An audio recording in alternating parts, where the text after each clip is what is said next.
Today, I want to talk about FOMO because it certainly feels like it's afoot right now. Aloha, everybody. My name is Kim Ann Curtin, the Wall Street Coach, and I have been a coach for over 17 years, unbelievably.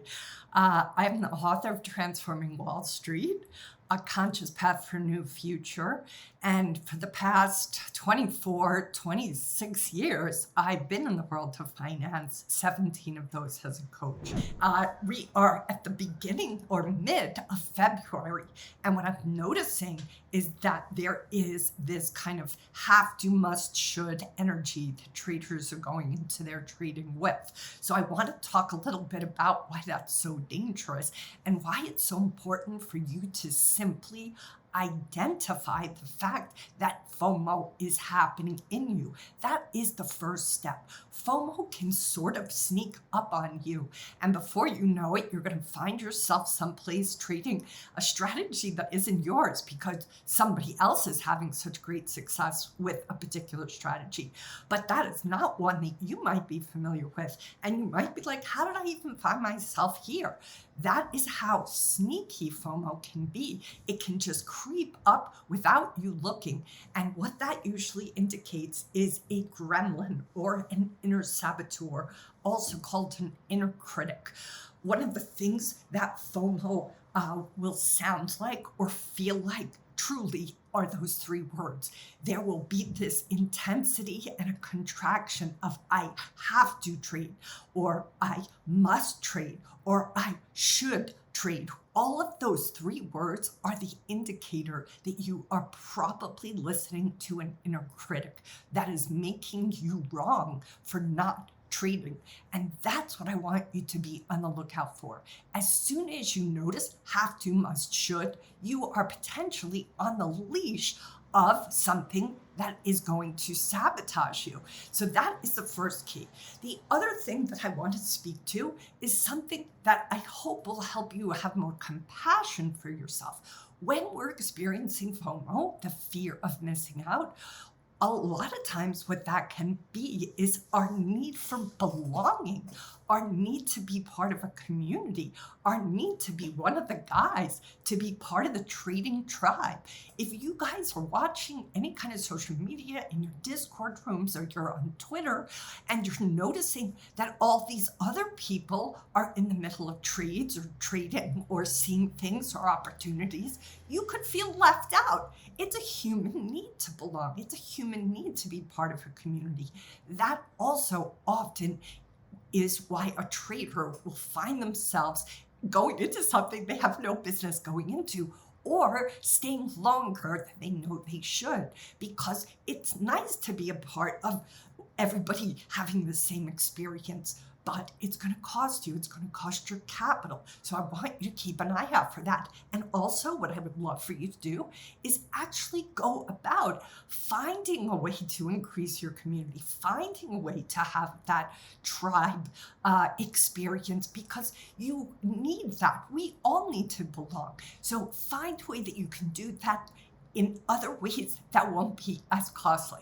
The other thing that is a great tool and a habit to keep at your desk, you can put it on a little post-it, is this catchphrase that one of my teachers taught me: compare equals despair. Why do we get into FOMO? Well, it's because we start comparing ourselves to others. You probably are seeing some of the famous traders that you follow, some of the very successful traders, and or just even traders that are less experienced than you. And if they're bragging on social media about how they're killing it over here with this AI stock, you could be like, what? Why? I should know better. I'm more experienced than him. I've been in this game longer. Look at what he's doing. Look at how much he's making. Which, of course, we all know he may or may not be without evidence.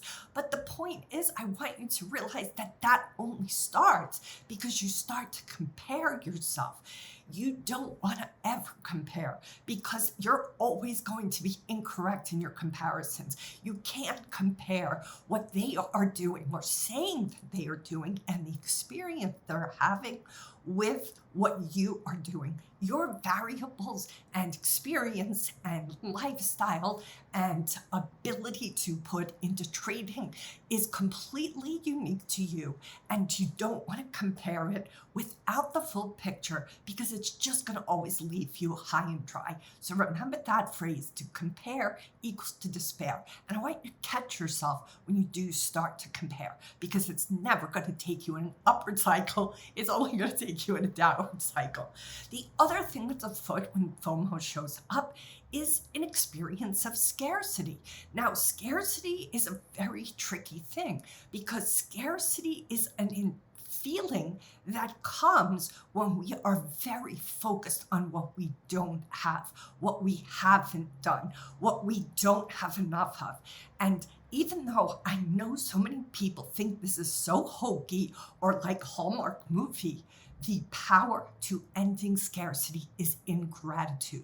So if you find yourself feeling like you haven't made enough, either this month or this week or this day, and that starts to kick up that feeling of scarcity, and that then of course triggers FOMO, what I want you to do is spend just 5 minutes listing on a piece of paper with a pen, not on a computer. I want you to write it down because something happens to our minds when we are literally writing things down.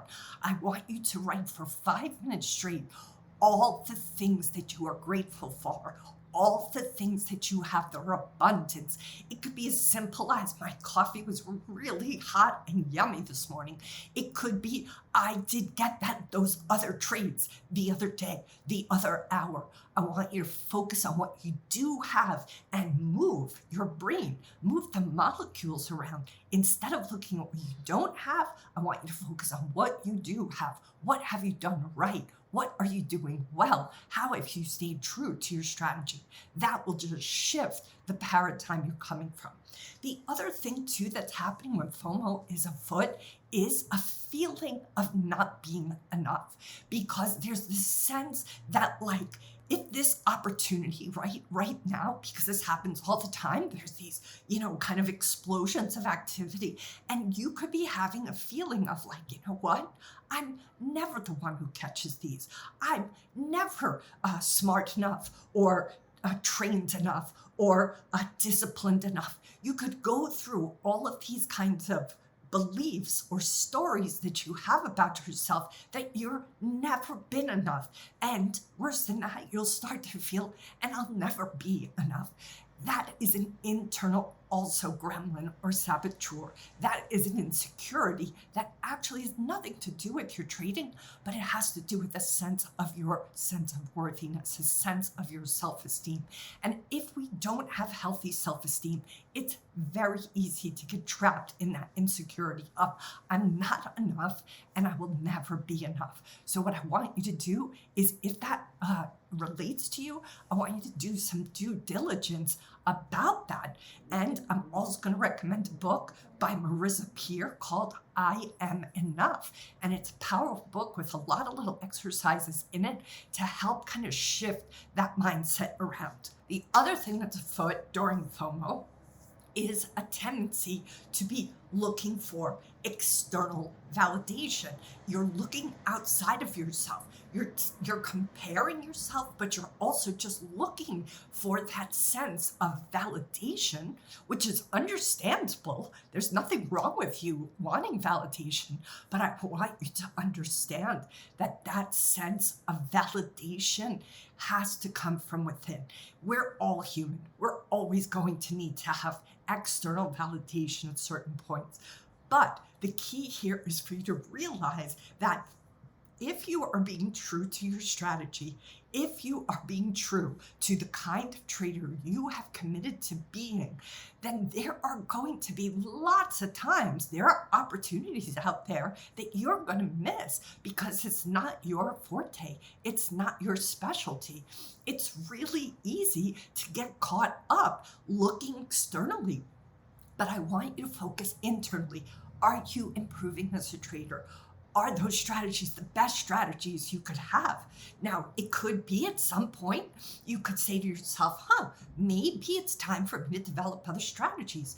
I have had clients who, during that really long 2 years when there was really no activity, started to study a whole new strategy, started to study with a whole new trader, guru, teacher, because he realized, wait a minute, I want to have more in my repertoire.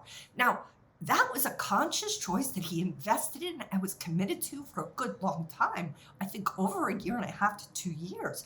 And what I want to say to you is, don't let that be a drive-by decision.